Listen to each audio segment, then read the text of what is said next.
Bonjour à toutes et à tous, j'espère que vous allez bien. Bienvenue sur La Vote, la chaîne qui vous propose du contenu d'analyse d'opinion politique résolument humaniste et ancré à gauche. Alors avec cette cinquième vague, j'avais envie de te parler de la crise des hôpitaux parce qu'ils sont dans un véritable marasme. En fait, on le voit, les hôpitaux ça fonctionne très mal, les soignants sont débordés, les patients sont obligés de déprogrammer leurs opérations et tout ça, ce ne sera pas sans conséquence sur la question de la mortalité. Alors comment le gouvernement a réagi face à cette crise? Macron et Véran, ils ont trouvé la solution miracle, magique, c'est le Ségur de la santé. Au sortir du Ségur de la santé, Véran avait dit que c'était justement un moyen de remettre des moyens, du sens de l'humain dans notre système de santé. Ce Ségur de la santé, il leur a surtout permis de travailler sur la revalorisation des salaires. Alors, indéniablement, il y a eu des avancées sur le sujet, mais est-ce que c'était suffisant? Moi, je crois évidemment que non. De toute façon, l'actualité l'a démontré. On a vu encore des soignants qui étaient dans la rue. L'hôpital est toujours sur le bord du précipice, prêt à craquer, parce que l'augmentation des salaires, c'était quoi? C'était un moyen de faire accepter, peut-être, aux soignants des conditions de travail largement dégradées. Alors évidemment, on n'avait pas besoin d'être convaincu, on le sait, hein, on a pu constater tout au long de cette crise l'incompétence de Macron et de sa clique sur la question de la santé, mais pourtant, il faut le dire, il n'est pas le seul responsable. Dans cette vidéo, je voulais te pointer quels sont tous les coupables de la situation actuelle. Allez, c'est parti!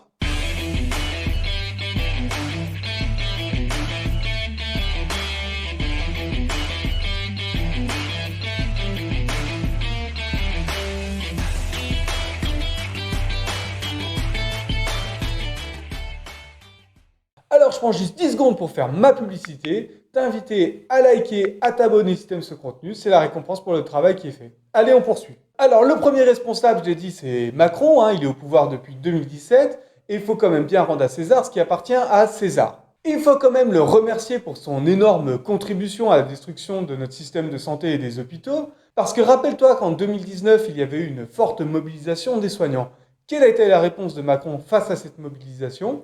Eh bien, c'est très simple, ça a été une énorme coupe budgétaire avec le projet de loi de financement de la sécurité sociale. On peut dire aussi en 2020 qu'on dénotait pas loin entre 4 et 5 000 lits qui ont été fermés. Donc en réalité, le président Macron, il n'était pas en guerre contre le coronavirus, mais plutôt contre les hôpitaux.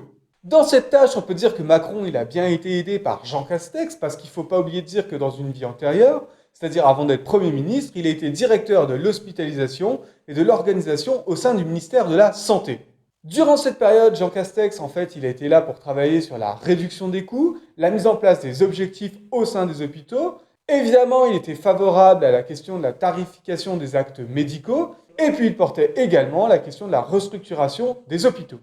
Donc voilà qui Macron, en pleine crise sanitaire, choisit pour être son Premier ministre. Donc il ne faut pas oublier de le remercier aussi, tous ensemble on peut lui dire merci Castex pour le marasme dans lequel nous sommes actuellement d'un point de vue de la santé. Autre ironie, il faut rappeler qu'en 2016, un certain Olivier Véran, qui était à l'époque député, avait été mandaté par François Hollande pour mener une mission sur la question justement de cette tarification à l'acte. Et il avait reconnu que c'était un peu problématique.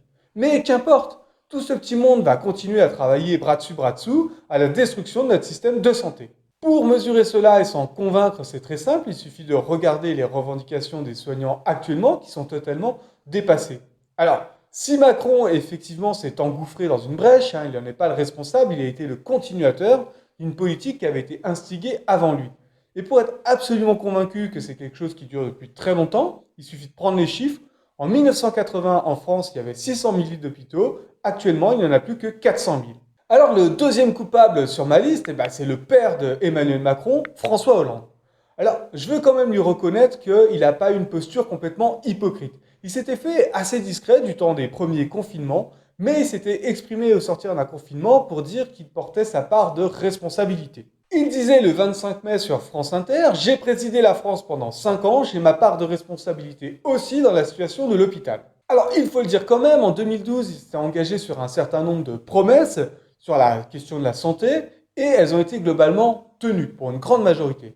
Je te rappelle quelques-unes d'entre elles. Il y avait l'instauration du tiers payant, l'assistance médicalisée pour la fin de vie, la possibilité, sous certaines conditions pour les homosexuels, de donner leur sang, et un accès facilité à l'IVG.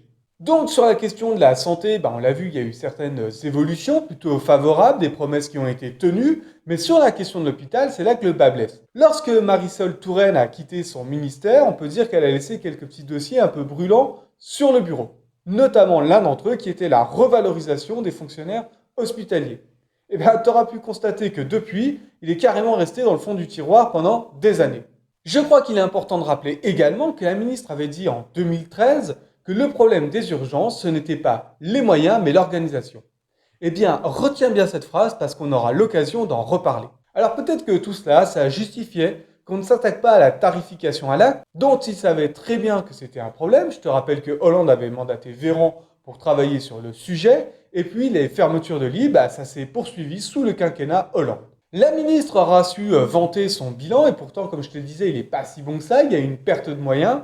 On peut notamment relever qu'il y a eu 17 500 lits qui ont disparu sous le quinquennat Hollande.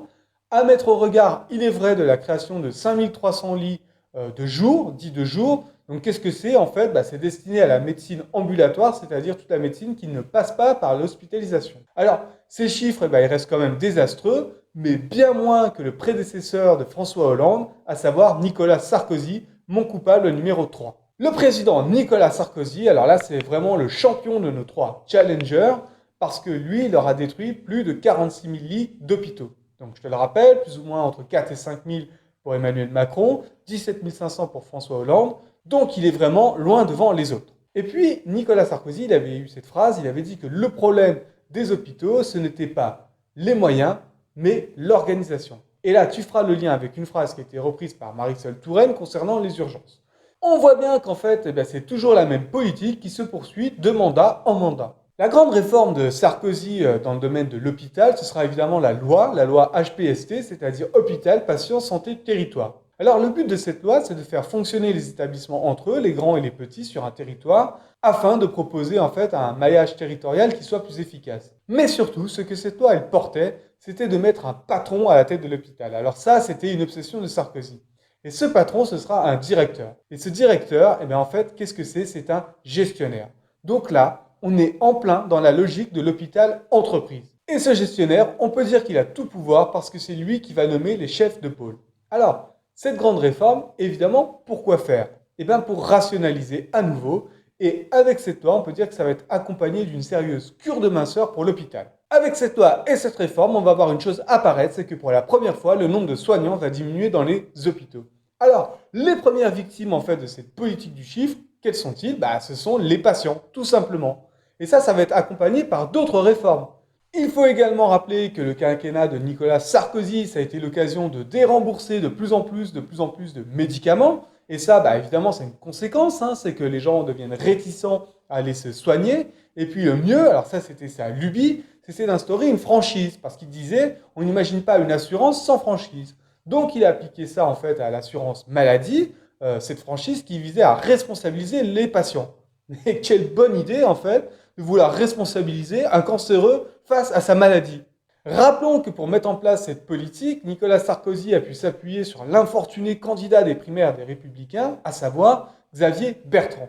Ça c'est un fait vraiment intéressant, il a travaillé sous Sarkozy, mais également sous Chirac. Et sous Chirac, c'est là que tout a commencé. On pourrait remonter à loin, mais je ne pouvais pas conclure cette vidéo sans parler de Jacques Chirac, parce qu'il a été le véritable instigateur de ce massacre de l'hôpital, dans lequel, il est vrai, ses successeurs ont su si bien s'engouffrer. Rappelons que dès 2004, Jacques Chirac avait nommé à la tête de la Sécu, bien évidemment pour la sauver, un ancien directeur à l'audit de chez AXA, et là, tout est dit. Fermeture de centres, management privé, intéressement des médecins conseils via des primes. Mais surtout, ce que Jacques Chirac a porté durant son mandat, c'est la fameuse T2A. T2A, qu'est-ce que c'est? C'est la mise en place de la tarification à l'acte. Et ça, c'est vraiment le pilier du marasme dans lequel se trouve aujourd'hui l'hôpital public. L'instauration de cette tarification à l'acte, elle va inciter les hôpitaux à travailler toujours plus vers la productivité. Alors le sujet, il est complexe, on ne pourrait pas tout dire dans une vidéo, mais il était juste question pour moi de te dire que le père de la situation dans laquelle nous sommes aujourd'hui, c'est évidemment Jacques Chirac, et que tous les autres ont été des continuateurs de cette politique, ils ne l'ont pas vraiment remise en cause. Alors on l'a vu avec des degrés d'implication plus ou moins importants. Mais si tu veux les noms des responsables, c'est très simple, on peut citer Roselyne Bachelot, on peut citer Xavier Bertrand, Jean Castex, on peut citer Sarkozy, on peut citer Jacques Chirac. Bref, on voit qu'il y a de nombreux coupables parce qu'en fait, cette politique, ça dure depuis des décennies Je crois qu'il est grand temps d'en finir et que quelqu'un prenne des réformes courageuses par rapport à cette situation parce que l'hôpital, c'est avant tout un bien public, un bien commun. Voilà, j'espère que cette vidéo elle t'aura apporté un éclairage intéressant. N'hésite pas à me dire ce que tu en penses dans les commentaires. Si jamais tu as apprécié, n'hésite pas à liker, à t'abonner, c'est la récompense pour le travail qui est fait. Moi, je te dis à très bientôt pour une prochaine vidéo. Allez, ciao!